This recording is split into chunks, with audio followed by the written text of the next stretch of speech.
Bien respirer peut ne plus stresser. La recette miracle de la cohérence cardiaque. To breathe well in order not to stress any further? Is this a miraculous recipe? You know, the recipe of the cardiac coherence. That's what it is called. Arrivé en France il y a une dizaine d'années, ces méthodes de respiration et de la relaxation présentaient des bienfaits sur la santé et notamment dans la gestion de l'angoisse. Arrived in France since dozens of years, this method of respiration and relaxation presents the well-being of health and noticeably the how to cope with anxiety as normative gestion, okay? Environ en premier confinement, une deuxième vague en couvre-feu pour les habitants de plusieurs grandes villes et en nouveau confinement, la crise de Covid-19 n'en finit pas. Mais on a mergé des heures les impacts sur la santé mentale. Avancé à France Info, la spécialiste de la psychologie positive, Florence Sevin-Schreiber. Virus and the first confinement, lockdown, and the second wave, and the security blanket to extinguish ever-burgeoning inflammation of infections amongst citizens of the majority of grand cities, and another new confinement. The crisis of the COVID-19 does not finish there. But it also incurs damage and impact on our mental health. This is the opinion that has been put out by France Info's positive psychology specialist, whose name is Florence Servan-Schreiber. D'après une enquête de Santé publique France rapportée par France Bleu, le nombre de personnes touchées par un état dépressif a tout simplement doublé entre la fin du mois de septembre et 6 novembre. After an inquiry, a poll on the public health in France conducted by France Bleu, the number of people affected by the depressive mental condition has simply doubled up between the end of the month of September and November 6th. Cette épidémie est stressante et anxiogène et peut générer une souffrance psychologique pour nombre d'entre nous, a expliqué mardi 17 novembre le directeur général de la santé Jérôme Salomon lors de son point pressé sur l'épidémie. This epidemic is very stressful and anxiety-stricken and could cause psychological suffering for sure for a number of people among us. Jerome Salomon, General Director of Health, has explained this Tuesday, November 17th, when he was giving out the bullet-pointed urgency to preach on this epidemic. Pour surmonter ces stress, une nouvelle méthode venue des États-Unis fait son chemin en France depuis une dizaine d'années, la cohérence cardiaque. To surmount the stress, a new method, originally from the United States, finds its way in France since dozens of years, which actually gained traction to be popular and relatable in France, which is called the cardiac coherence. Remettra son système nerveux à zéro, to bring your nerve system to zero. Ces méthodes trouvaient son origine en Californie, voulaient HeartMath Institute en anglais a découvert le lien entre la variabilité de la fréquence cardiaque VFC de notre système nerveux. Retracé à France Info, Florence Van Schreiber. This method finds its origin in California, where the HeartMath Institute in English has already discovered the correlative connection between the variability and the cardiac frequency in our nerve system. The central nervous system. Florence Van Schreiber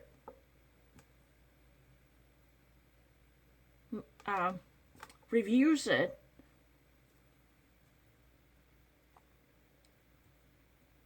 He sums it up in that way. La variabilité de la fréquence cardiaque VFC1 est une mesure de la fonction du système nerveux autonome. The variability of a cardiac frequency is a measure of the function of the autonomous nerve system. That means your central nervous system can be reflected through this type of indicator by looking into the rhythm and the palpitation of your heart. Entre guillemets, bien que le cœur soit relativement stable, les temps entre les deux battements cardiaques peuvent être très différents. Et traduisez l'excitation du système nerveux, explique la spécialiste du psychologue positive. Even though the heart would be relatively stable, the actual temporal chasm between two heartbeats could truly be different. That means even if your heart functions pretty well, the actual temporal span between two different palpitations could actually be different. And this actually, demonstrates the agitation and disturbance of the nervous system. The positive psychology specialist explains. Entre guillemets, le système nerveux étant en pilotage automatique en fonction de ce que nous vivons. Il réagit indépendamment de notre volonté. Avec la cohérence cardiaque, on en reprend le contrôle. Éclaire la cuisine du médecin David Van Schreiber qui, le premier, a introduit ces méthodes en France. L'auteur du plaisir best-seller sur la santé guerrière. Édition Robert Laffont 2003 et Anticancer, édition Robert Laffont 2007, Norton 2011 a démocratisé la cohérence cardiaque. The nervous system is really automatic pilot system, which is really in function and in operation as we live, as living creatures maintain our life and subsistence. This system just actually, is in operation automatically. It just actually responds to reaction or a different stimulation independently from our own willpower. With the cardiac coherence, one can actually resume control over this. Even if you think that, the palpitation, cardiovascular palpitation can never be something you can control. Cardiac palpitation, that means your heartbeat is something out of your control. You can never actually have a grip on it, or you can never actually, take a rein on it, or you cannot actually rein in this movement of your heart. But you know what? With the coherence, cardiac coherence, we can actually have a paradigm shift. The relative, this is not real cousin, but the associate of the Dr. David Van Schreiber. But if this is a literal, we can actually say the cousin of the Dr. David Van Schreiber writes and explains this. For the first time, he has introduced this method in France, tell the truth. He was the very person who has introduced this notion in France.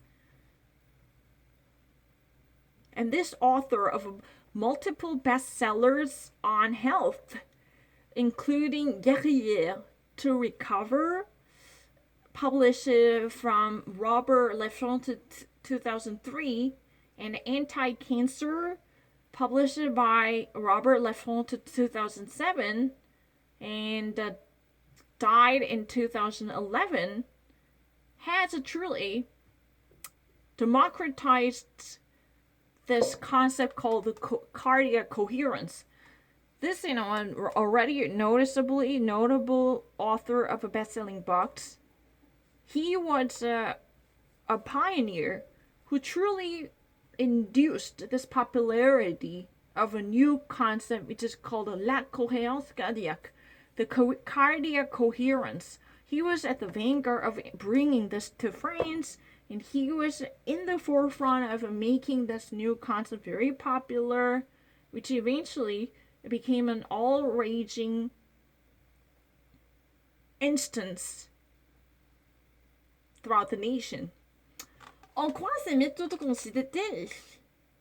And this method entails what? What does this method entail? And what is it about? C'est une technique de respiration qui permet de remettre son système nerveux à zéro.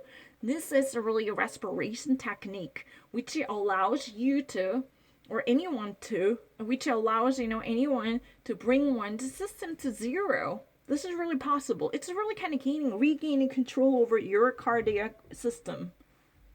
Elle permet de se calmer, se relaxer et se reposer. This allows anyone with a heart to calm down and relax and take a rest. Just actually, have a peaceful relationship.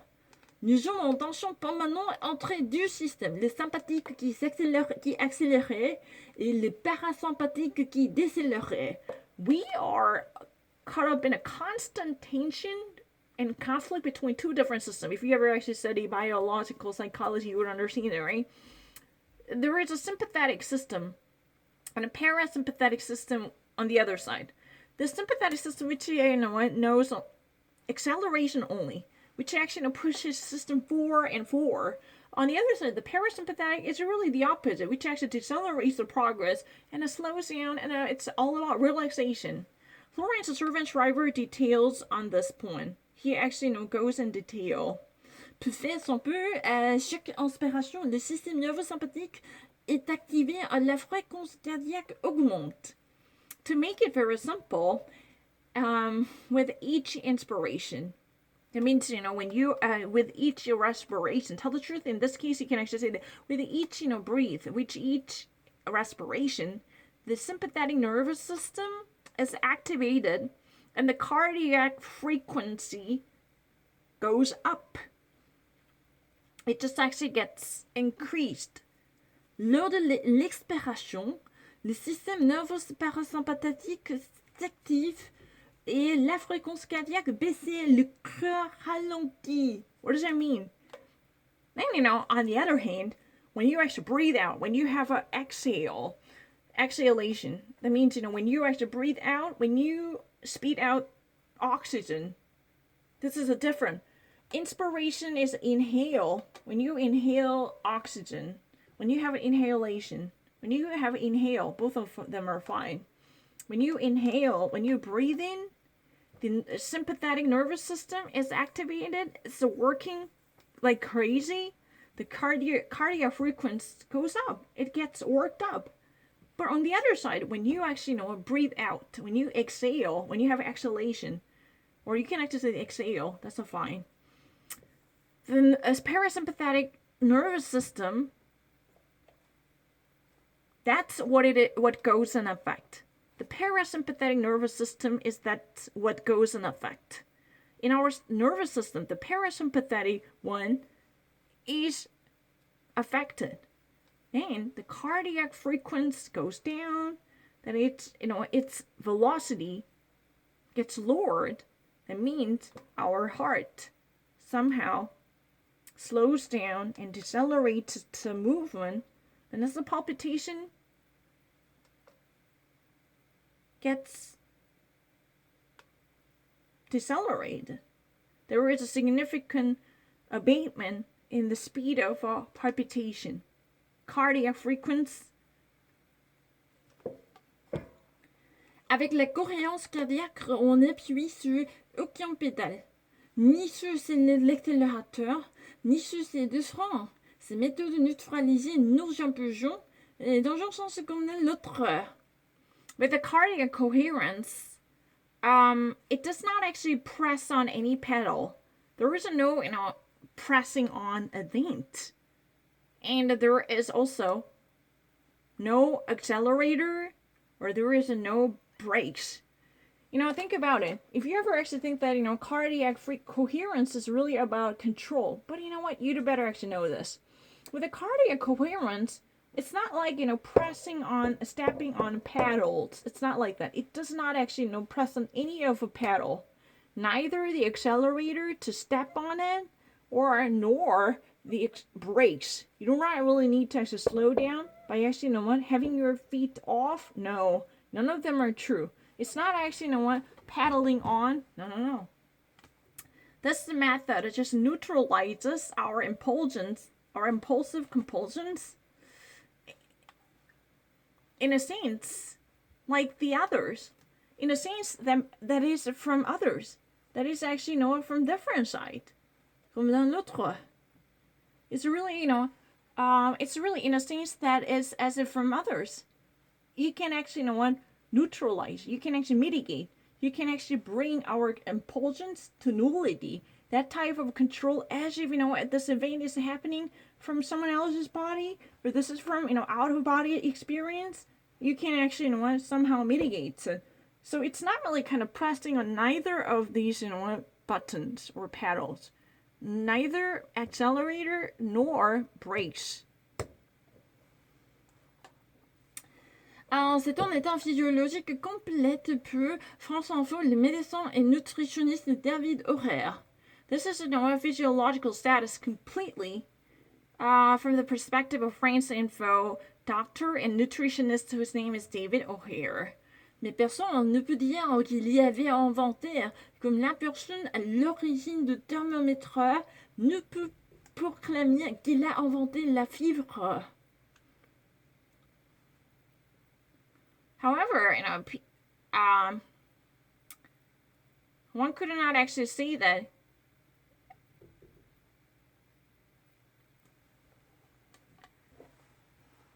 this has not been actually invented by him, because it could only be actually read in that way.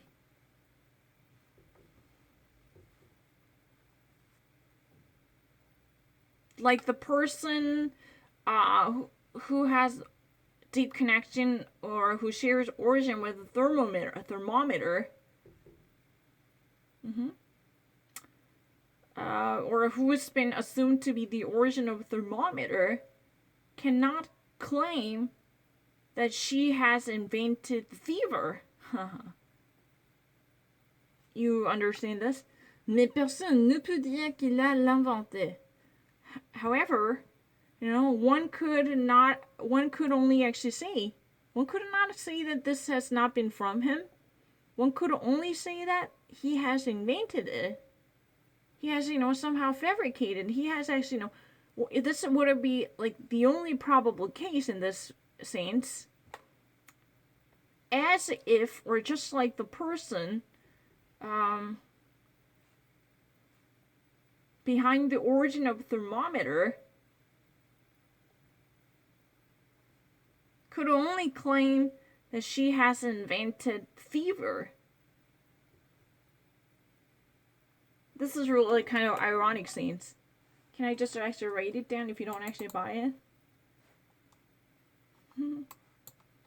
It's really easy.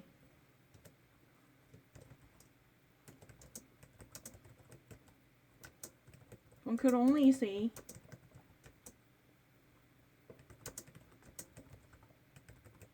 he has invented it, like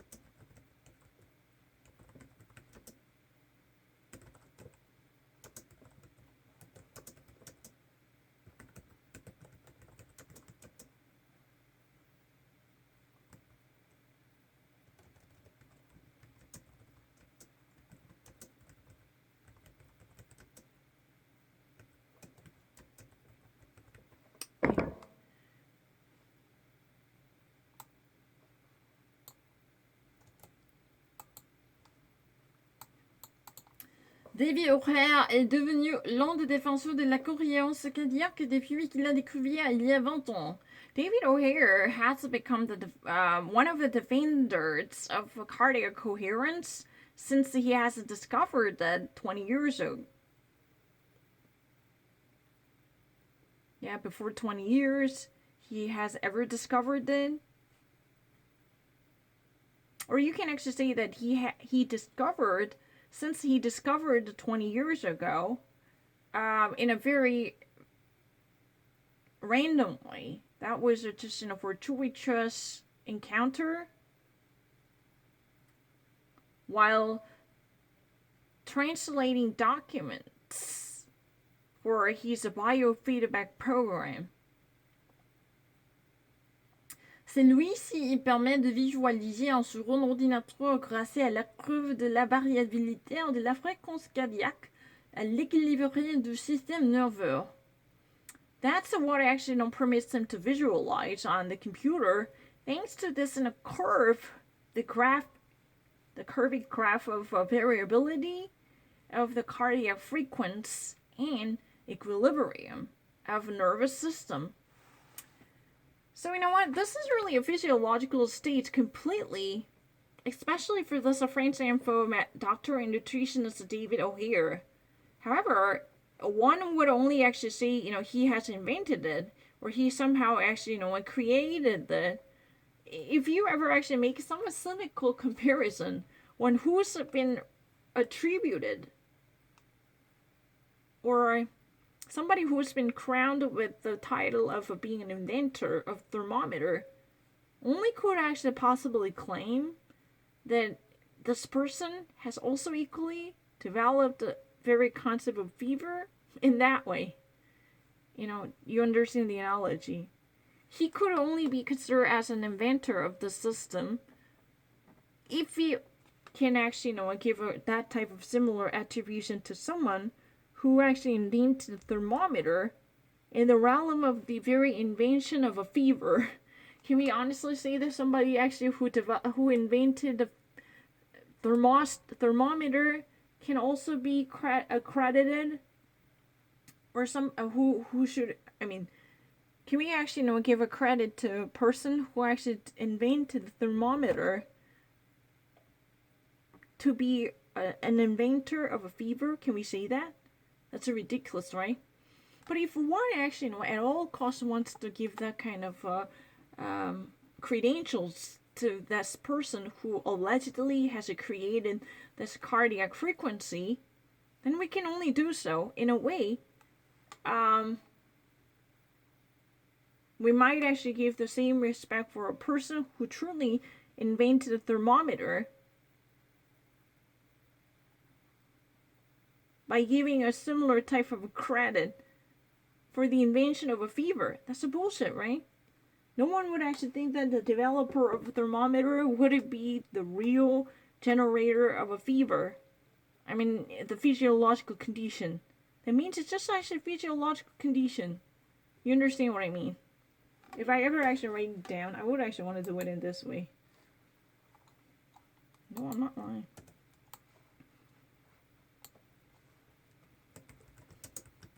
This is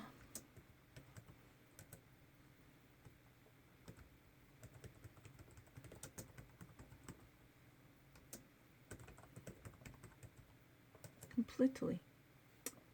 This is just a visual. This is just a.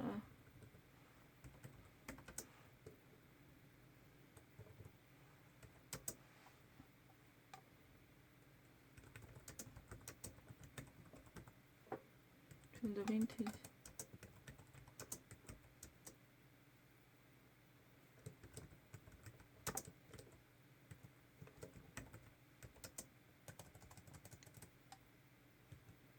No.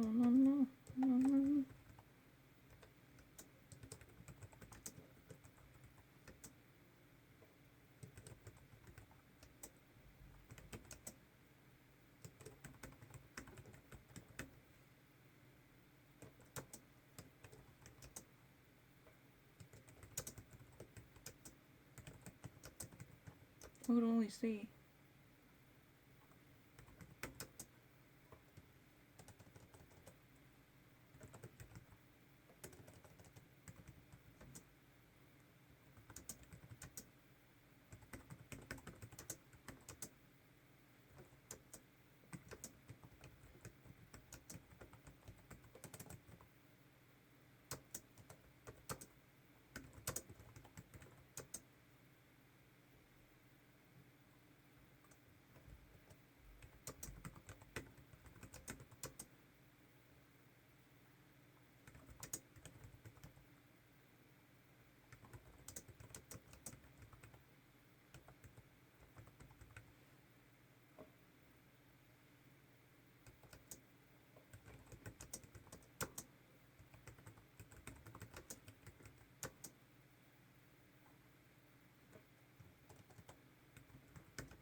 But this is a really lengthy version. I can actually, if this is the meaning, 이거는 그냥 의미 있고 짧은 버전을 줄 수 있어. 이게 너무 지저분하.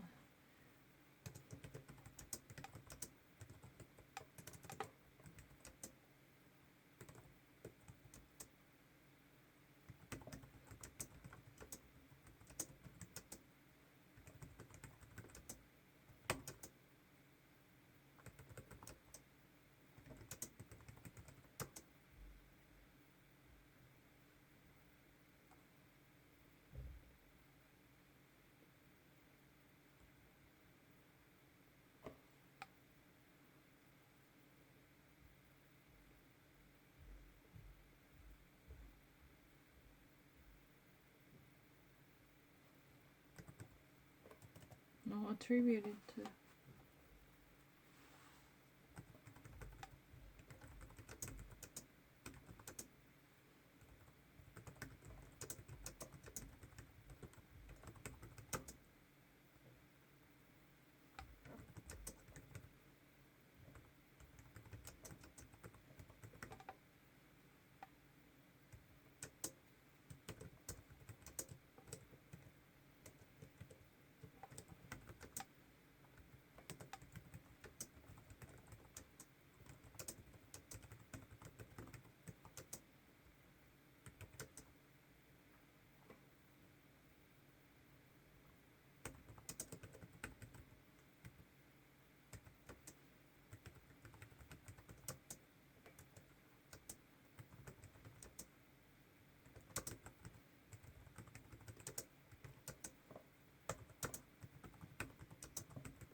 Accidentally.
Variability.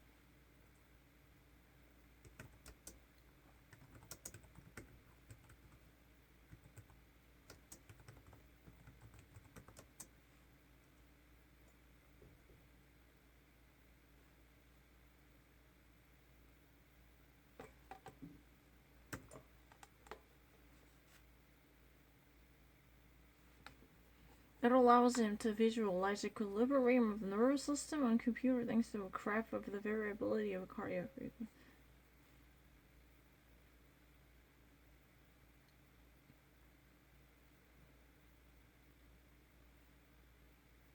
Because a permit is really allowed.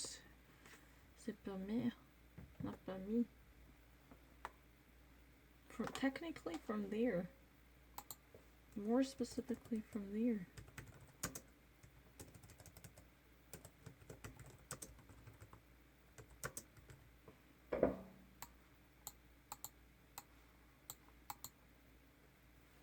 I can actually see it. I'm not lying. 이거는 이렇게 할 수 있어.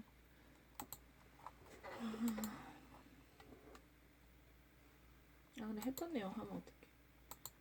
거짓말했어 진짜. I made it and it was way more complicated.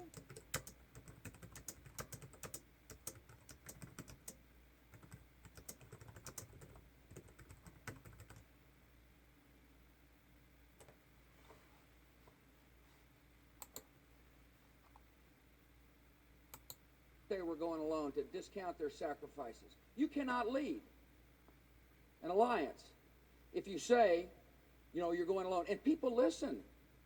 They're sacrificing with us. Senator? Basically, it says that you cannot actually, reveal that you're losing faith in the alliance because they are sacrificing their lives. You have to actually stand firm with that. I've never personally wanted that.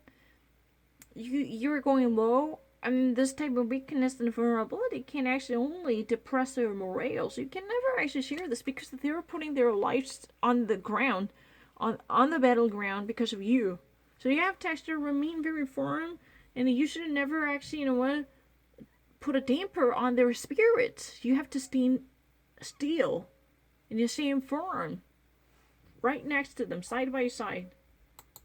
Mr. President, countries are leaving the coalition, not joining. 8 countries. The countries are actually leaving the coalition, not joining. You know what, Mr. President, if you really want to actually focus on the power of alliance, then that's a lie. You just actually mentioned that, when those, key allies, they were actually thick as a thieves in our alliance. So we should never actually, lose our hopes and dreams on them. We should actually, remain very solid by demonstrating our respect and allegiance, unwavering. That's what we were supposed to do. You said that. But you know what? But you're gravely wrong. Those countries are living this allegiance, and the alliance is really facing its breakdown. You can taste it. It's really easy. I'm not lying. It's really easy. Have left it.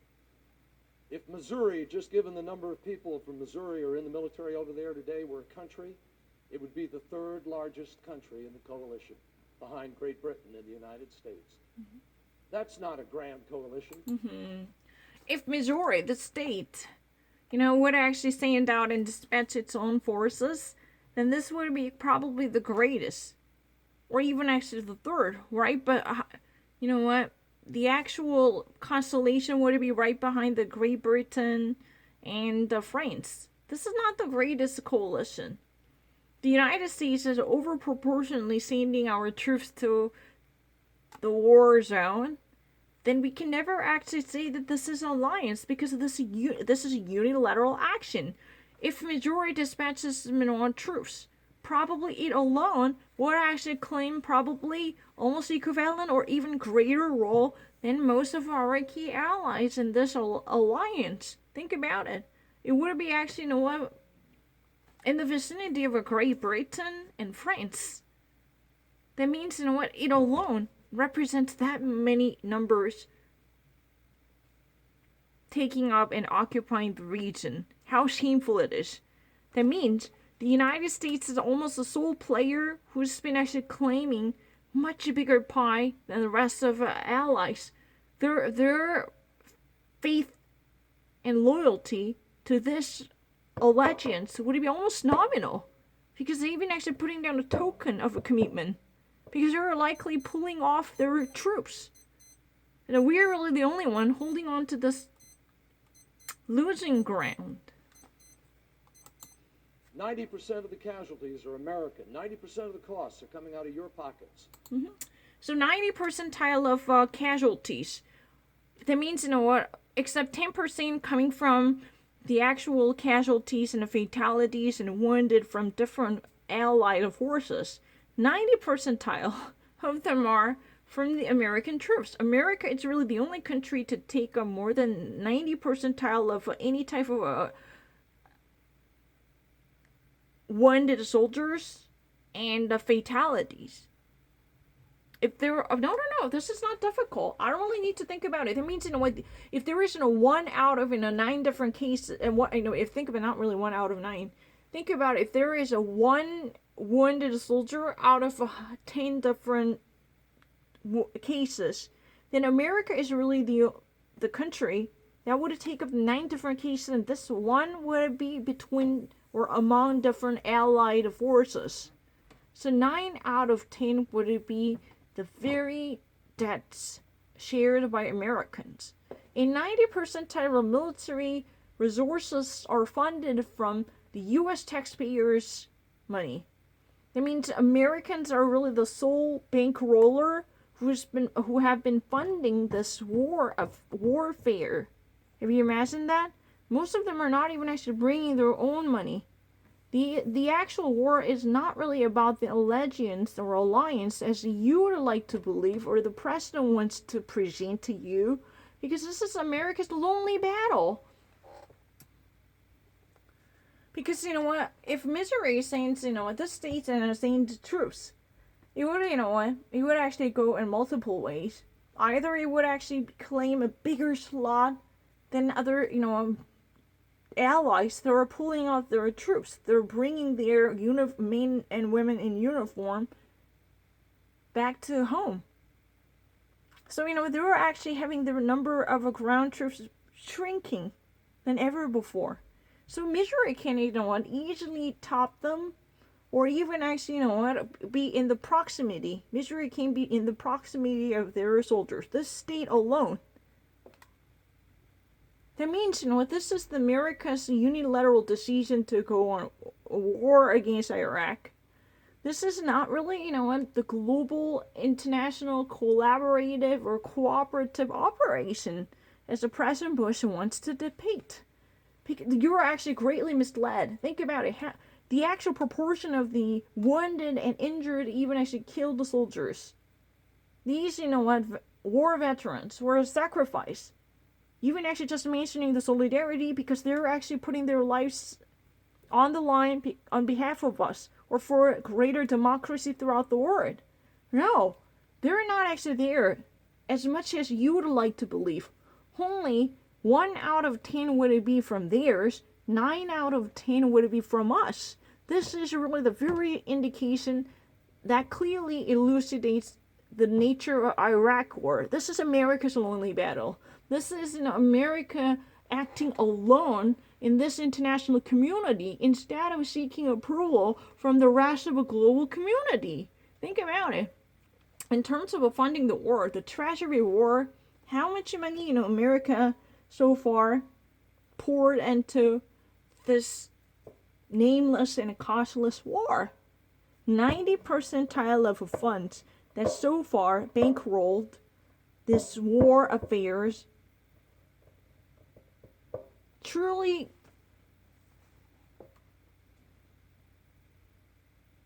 came from the United States. The U.S. is a sole sponsor of this war. America is still deeply pocketed to take over majority of costs incurred by this warfare. America is heavily indebted in funding and financing anything related to the Iraq war. This is really the sole sponsor and sole bankroller. There is no one who would have picked this greatest tap on the table. Then how can we actually say that this is a global operation and international cooperation? How can we say that? The cause itself is too weak. 이런 뉘앙스를 들리네요. 근데 이거 본 적 없어요. 그다음 뭐라 말할까? I could do a better job. My plan does a better job. You know what? If I ever be elected as the president of the United States, I can do a better job. My plan works better in terms of actually putting this, nameless war to end by wrapping things up in a correct sense. That's what he says, basically. And that's why I'll be a better commander-in-chief. That's the reason why I'll be a better commander-in-chief. That means, that's really the reason why I'll be better head of the U.S. military forces, because the United States president is naturally assuming the role as a U.S. commander-in-chief. Commander-in-chief is the highest, civilian ranking position as the president of the United States, to be the head of the U.S. military, encompassing all different U.S. Air Force, U.S. Navy, U.S. Coast Guard, U.S. Army, and all different. The next question, Senator Kerry, is for you, and it comes Charlie from Ann Gibson. Bronsing, who I believe is over in this area. Came from LeBronson, I believe, over this area. Senator Kerry, we have been fortunate that there have been no further terrorist attacks on American soil since 9/11. Why do you think this is? And if elected, what will you do to assure our safety? So, Senator LeBron, and she's actually, giving this question. What she said is, we've been actually we've been actually told on numerous occasions that there will be no more 9/11 on our soil. In the United States, there will be no more terrorist act that would actually kill Americans on American ground. If you were elected, what would you like to do, and why would you actually say this would be possible, and what will be done? And what could be expected from your presidency? And how come you can actually guarantee it? There will be no more 9/11. There will be no more inland terrorist act that might be that much heinous as the 9/11. How would you actually guarantee that? What will you do? Why would you actually say that kind of a promise? Thank you very much, Ann. I've asked in my security briefings why that is, and I can't go into all the answers, et cetera, but let me say this to you. This president and his administration have told you and all of us, it's not a question of when, it's a question of, not a question of if, it's a question of when. We've been told that. The when, I can't tell you. Between the World Trade Center bombing in, 1993 or so, and the next time was 5 years, 7 years. These people wait, they'll plan, they plot. I agree with the president that we have to go after them and get them wherever they are. I just think I can do that far more effectively, because the most important weapon in doing that is intelligence. You got to have the best intelligence in the world. And in order to have the best intelligence in the world, to know who the terrorists are and where they are and what they're plotting, you've got to have the best cooperation you've ever had in the world. Now, to go back to your... So, Senator John Kerry is trying to focus on the importance of a global cooperation in a broader context, because that was really so far accentuated as the weakest feature of the George W. Bush, because at that time, immediately following from the toppling of the Saddam Hussein's stature, little did the conquering of Iraq, the United States was gaining its momentum to be a lone wolf, because it truly lost respect for many different allies, especially following from the divulgation of the no weapons of mass destruction, right? That type of revelation somehow got substantiated. The United States was stigmatized as a loner who's been actually breaking the international norms, and especially amongst the European nations, the mockery and disdain for America's unilateral and bully type of diplomacy was mocked and disdained significantly. So, John Kerry actually brought this question back to where he was before, going back to the previous question, talking about the international cooperation. But you know what? He actually says that if he ever actually becomes the president of the United States, he says he would actually guarantee one thing. It's not really a matter of if, it's a matter of when. That means, it's very obvious that terrorists are going to come back and they were going to attack our nation viciously. That type of hypothesis can be so expectable, because there are already previous experiences, not just 9/11. There was in 1987, and there was a different type of a small or similar type of a patterns that were constantly recurring, and it had been part of our history. So it's just simply a matter of when. We have to actually calculate then to what extent they would like to go into, or what kind of terms they would take. How many years they've been actually planning ahead before they attack this nation. That kind of intelligence is the very issue we should be talking about, because those are really the game changer and the rule breaker, because those are really the questions that might actually make pivotal difference. The difference, I mean. So what we are talking about here is John Kerry refuses to